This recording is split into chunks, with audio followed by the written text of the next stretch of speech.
television.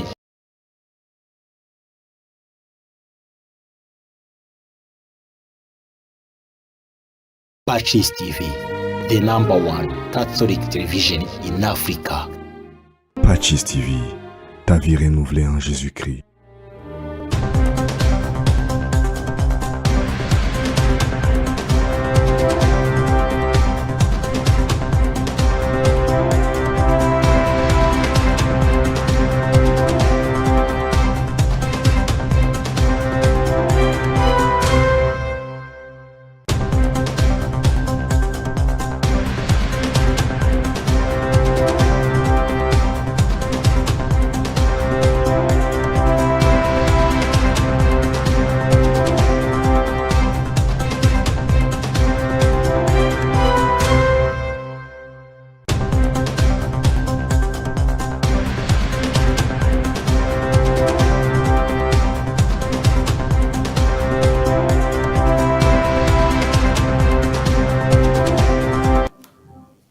Hello and welcome to PACIS TV. This is the time for the news, weekly news in English. I am Benjamin Kwizera and I give you a warm welcome. The headlines.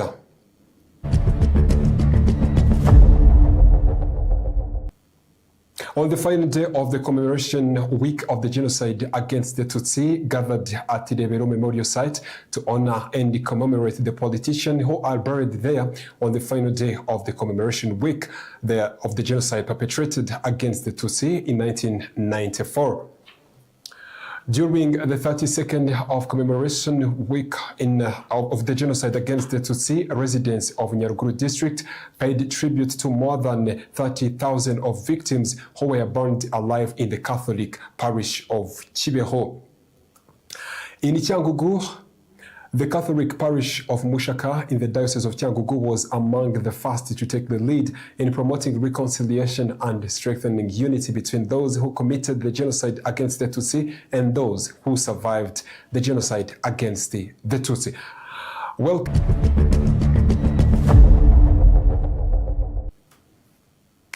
On the final day of the commemoration week of the genocide against the Tutsi in 1994, the politicians gathered at Rebero Memorial Site to honor and commemorate the politicians who were buried there. On the final day of the commemoration week, the message from the Minister of National Unity and Civic Engagement is to encourage politicians to be positive and work perfectly. The news in detail. On the final day of the commemoration week of the genocide perpetrated against the Tutsi in 1994, some senior politicians in Rwanda gathered at the Rebero Genocide Memorial Site, where politicians who were killed because of their beliefs are buried, most of them having opposed genocide ideology and bad politics based on regional discrimination. In his remarks, the Minister of National Unity and Civic Engagement, Dr. Jean Bizimana, reminded the public of the heroism and selflessness of the politicians buried at Rebero Memorial Site. This day of 13th of April is an historic day in our country's history. The history that is concerned with the liberation war and stopping genocide against the Tutsi. The reconstruction of Rwanda and building the unity of Rwandan society. Minister Bizimana also reminded the public that the moment like this is time to look back where they came from and learn from the good example given by politicians buried at Rebero.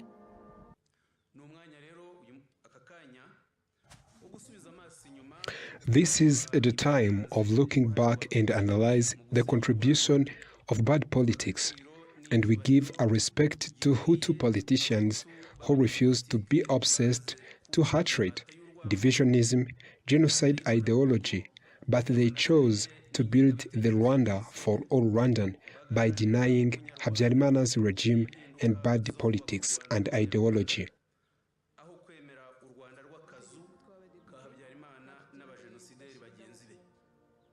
Minister Bizimana also reminded the public that the moment like this, it is a time to look back where they came from and learn from the good examples given by politicians buried at Rebero. Also, in his remarks, Dr. Jean Damascene Bizimana urged the current politician to admit the truth and learn from the past and prevent all the kind of genocidal ideology and emphasize unity among Rwandans through admitting the history is true. We as current politicians must learn from our history. We must always know that we can't build our unity without knowing the reason why this unity was once destroyed. We need to help the country to preserve it against genocidal ideology, divisionism, like that of Habyarimana's regime. Let's continue to remember good politicians by learning from their values, proceeding to protect our unity. And on this day, the President of Senate, Dr. Karinda Francois Xavier, together with other senior leaders in the government of Rwanda and various institutions, led a race at the burial site of those politicians and paid tribute to the victim of the genocide that preserves the history of politicians who were killed for opposing planning and execution of 1994 genocide against the Tutsi. Well, during the 32nd commemoration of the genocide against the Tutsi, the residents of Nyaruguru district paid tribute to more than 30,000 victims who were burned alive in Catholic parish of Kibeho. News in detail. During the 32nd commemoration of the genocide against the Tutsi, residents of Nyaruguru district paid tribute to more than 30,000 victims who were burned alive in the Catholic parish of Kibeho, where they had sought refuge, as well as others killed in the surrounding areas. The commemoration honored Tutsi victims from former commune of Mubuga, Kivu, Rwamiko, Gikongoro and Runyinya in the then Butare prefecture, who were killed at Kibeho parish and in its surroundings.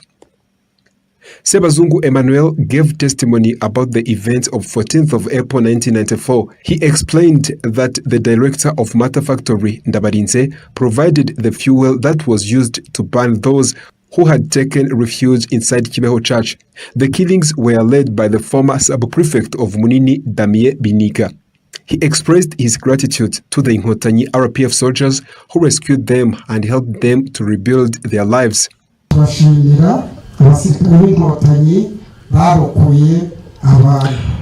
would like to thank the soldiers of RPF Inkotanyi because if it wasn't for them, we would not be here today. We are also grateful to the government of Rwanda, how it helped us to rebuild ourselves in different activities.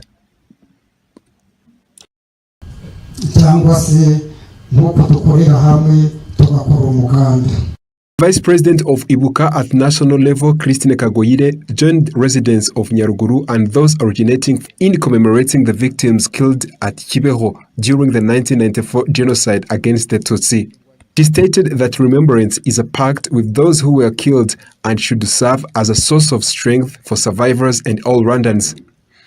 It is also a proof that Rwandan will never fall again back into the darkness experienced during the genocide.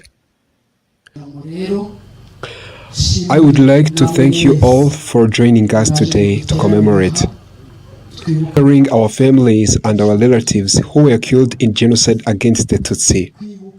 For us as survivors, commemoration is a bond that links us with our victims.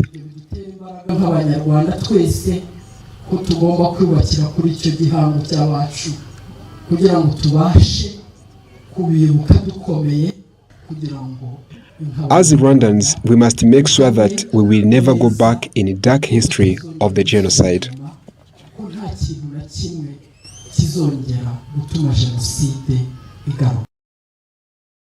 Governor Alice Kaitesi, who attended the commemoration, comforted survivors of the 1994 genocide against the Tutsi and called on all citizens to reject genocide ideology and support survivors. He also urged the population to promote unity, resilience, and actively counter those who distort the truth about the genocide. The youth in particular were encouraged to uphold the unity and set an example in condemning wrongdoing.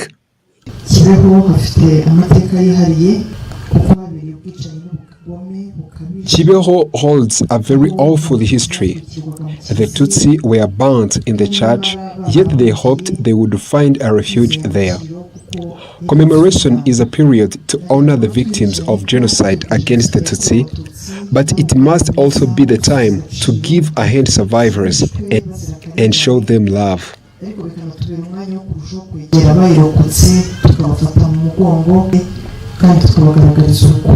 Governor of the Southern Province, RW'IGITANGAZAMAKURU, condemned former bad leaders who played a role in genocide. Well, from Kibeho straight to Cyangugu, the Catholic parish of Mushaka in the Diocese of Cyangugu is among the first to take the lead in promoting reconciliation and strengthening unity between those who committed the genocide against the Tutsi and the survivors of the genocide. It is reported that this journey of unity and reconciliation has reached a level of 92% success in bringing together perpetrators of the genocide and the families of the victims. News in detail. The Catholic parish of Musaka begins the journey of reconciliation and restoring unity between the genocide perpetrators of 1994 genocide and the survivors.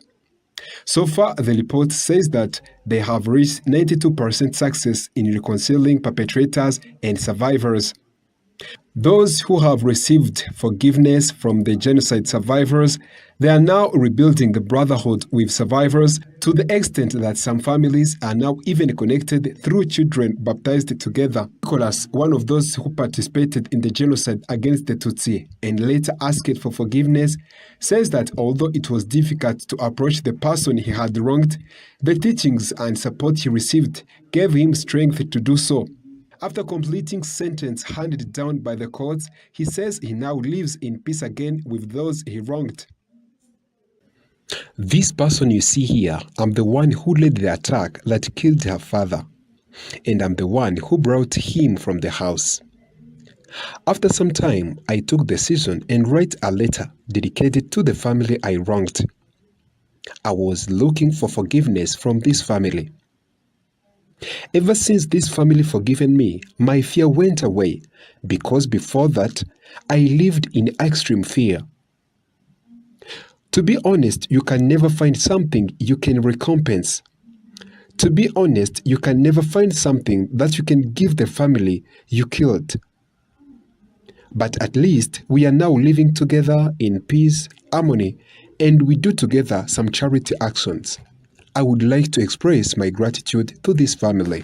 Rangwa Mariana, one of the people he asked for forgiveness, also confirms that although she was initially afraid of him, granting forgiveness helped restore peace in the heart. Even though it was not easy, she says that her brother has now become a baptismal parent to Nicholas' child, the son of the man who killed their parent.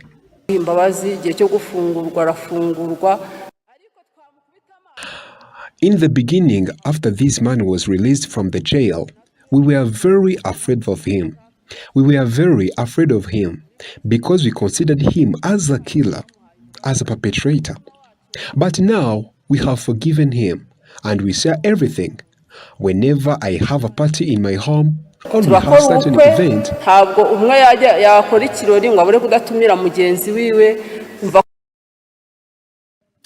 confessing guilt before the law does not remove the responsibility, after serving the sentence, to approach the survivor, ask for forgiveness, and engage in a journey of reconciliation together is a very significant step. Uhura Ningoga Tarsis, a counselor for unity and reconciliation in Musaka Parish, explains that when they find people who have not yet fully healed, they guide them step by step, encouraging to concrete actions fast. Tukagerageza gusanga uwatanze imbabazi tukamuhuza n'uwo yazisabiye tugakurura. We still have challenges of some people who are still struggling to ask for forgiveness. But because it is our responsibility, we are still doing our best to help them to take a step forward and understand the significance of unity and reconciliation. They must understand that. The Executive Secretary of Gasaka Sector, Mathilde Nyirangendahimana, also affirms that this program has played a significant role in improving both the living conditions and relationship among residents. When these people who finished their sentence in the jail come back in the society, we really help them to integrate them in the society. When they are integrated in the society, it helped them to be free. And I would like to thank genocide survivors for giving forgiveness to the perpetrators. This is a big step that will help to build unity and reconciliation. Based on the number of offenders who have not yet asked for forgiveness, MYAKA Parish is now on Group 6, meaning that 92% have already sought forgiveness. Currently, this unity and reconciliation program has spread to all 22 parishes of Diocese of Cyangugu. Some of the newer parishes have just begun the journey, where participants in different groups are undergoing training, many of whom will complete in July and August. Well, from Cyangugu straight to Butare. Children from Goma Parish in the Diocese of Butare say they are happy to return to their schools after celebrating Easter together with the priests. They also assure their parents that the teachings they received during children's evening sessions over the holidays will help them to perform better in their studies. News in detail. Children from Goma Parish in Diocese of Butare say they are happy to return to their schools after celebrating Easter together with the priests. They also assure their parents that the teaching they received during children's evening sessions over the holidays will help them to perform better in their studies. This was an Easter gathering and an occasion to wish children success in their third-term studies, preceded by a holy mass celebrated by Father Angelo Kaman, who serves in Goma Parish, and he is also in charge of children's pastoral activities in Diocese of Butare. During the event, children from 27 outstations, small Christian communities of Ngoma Parish, organized in children's evening groups, presented various performances, mainly dances and poems they had prepared during the holidays. Some of the children said that in these children's evening sessions, they receive many different teachings. They also emphasized that they are committed to working hard in their studies for the third term of 2025-2026 academic year.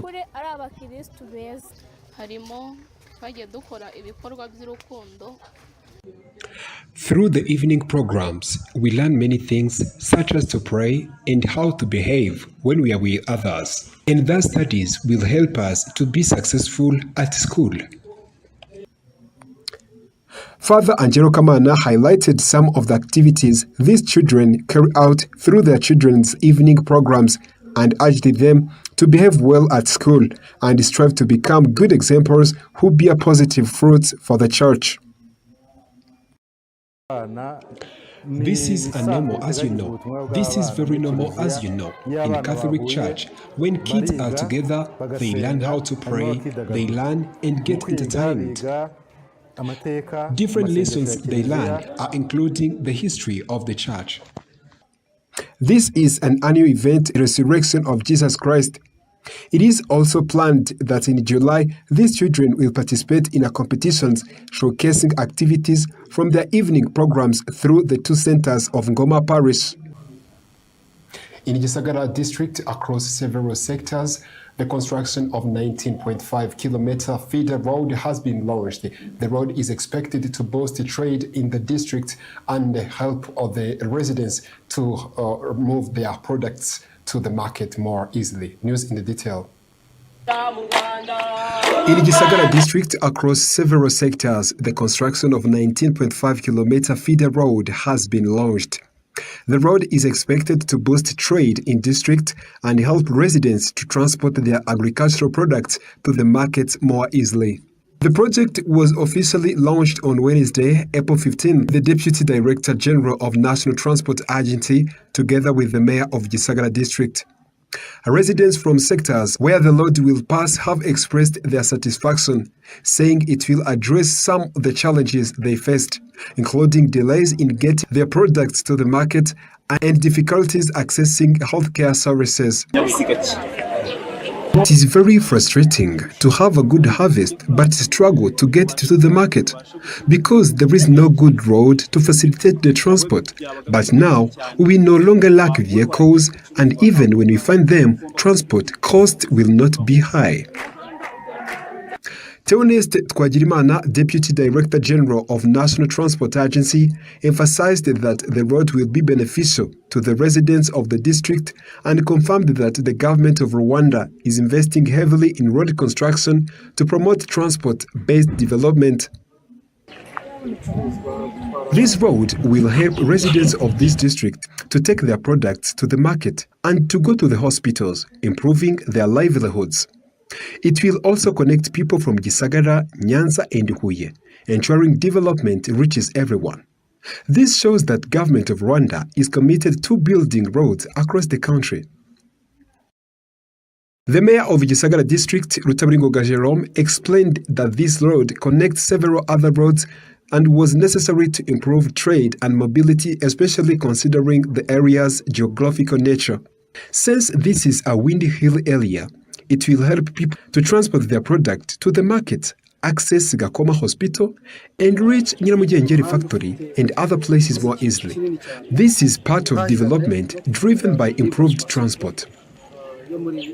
This 19-kilometer road project connects 6 sectors of the district: Save, Ndora, Gikonko, Musha, Gishubi, and Mamba.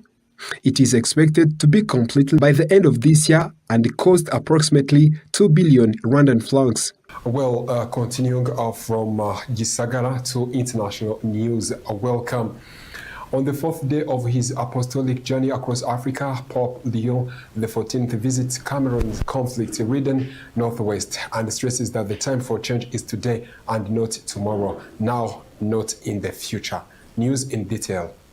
On the 4th day of his apostolic journey across Africa, Pope Leo XIV visits Cameroon's conflict-ridden northwest and stresses that the time of the change is today, not tomorrow, now, not in the future. His Holiness Pope Leo on Thursday visited Bamenda, a city in Cameroon's troubled northwest region, which is at the center of a decade-long conflict known as Anglophone crisis. Since 2016, rebel groups belonging to Cameroon's English-speaking minority have been fighting government forces in the region in an attempt to create a separate state in the northwest and southwest of the country. Upon arriving in Bamenda, the Pope held a peace meeting with local community leaders, including representatives of various religious denominations and local traditional rulership. Huge crowds gathered both inside and outside of Cathedral of St. Joseph, where the meeting was held, dancing and singing. The Anglophone crisis broke out in 2016, and all attempts to reach a peace agreement so far have failed. In his homily at the Mass at Bamenda Airport in the early afternoon, the Pope admitted that the situation is one which might give rise to the resignation and helplessness. Cameroon's hope for a peaceful future, he said, has been continually disappointed by the problem including corruption, poverty, and emigration. However, the Pope stressed the word of Lord opens up new possibilities. It is capable of steering our hearts, of challenging the normal course of events. The time of change, he said, has come. Today, not tomorrow, now, not in the future. The decade of brutal conflict, the inhabitants of Cameroon's northwest and southwest regions are hoping that Pope's visit can indeed open a path to peace. Speaking to Vatican News, Bishop Michael Bibi of Buea, a diocese in province of Bamenda, noted that an Anglophone separatist alliance had in honor the Pope's visit declared a 3-day ceasefire, the first time it had done so, he stressed. Yes, that story of Pope brings us to the end of this news, but before we leave, let's go back to the top stories.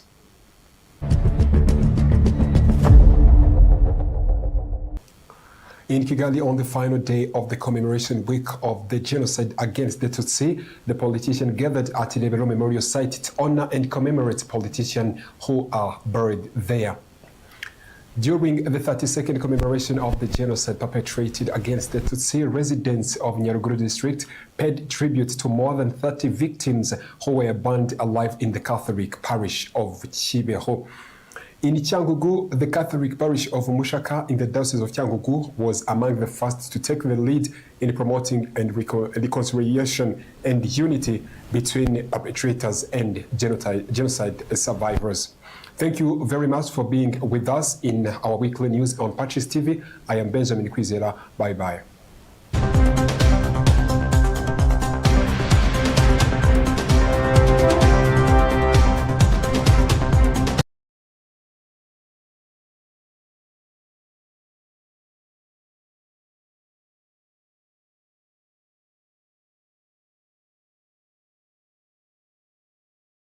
In Africa. PACIS TV, ta vie renouvelée en Jésus-Christ. PACIS TV, the #1 Catholic television.